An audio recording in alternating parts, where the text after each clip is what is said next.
Dolls can be more than a toy that tugs at the heart. As one artist demonstrates at the Robbin Gallery in Robbinsdale, they can symbolize many things. Neil Persley looks at the artist and her dolls in today's Weekend Showcase.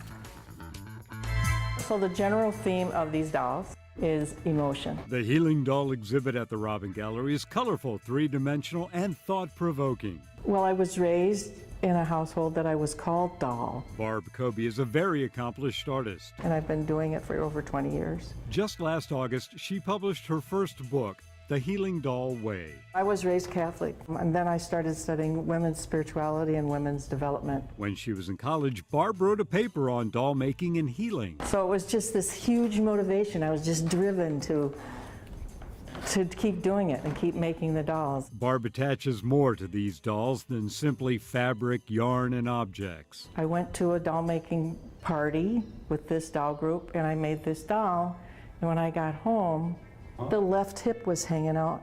Do you see it? And I was dealing with hip pain. And it was a sign for me from the doll that I needed to have my hip replaced. These dolls speak to me.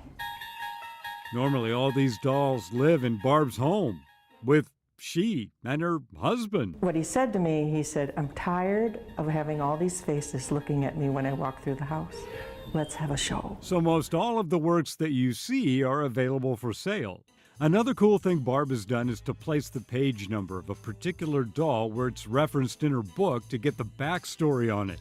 And she's made copies of her book available for gallery goers to use. The number one question doll makers get asked is, where did you get the faces? And so I make them out of clays, different kinds of air-dry clays. I like air-dry clays.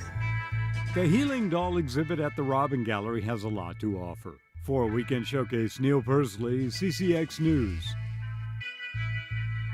The Healing Doll Way exhibit is on display at the Robbin Gallery now through February 23rd.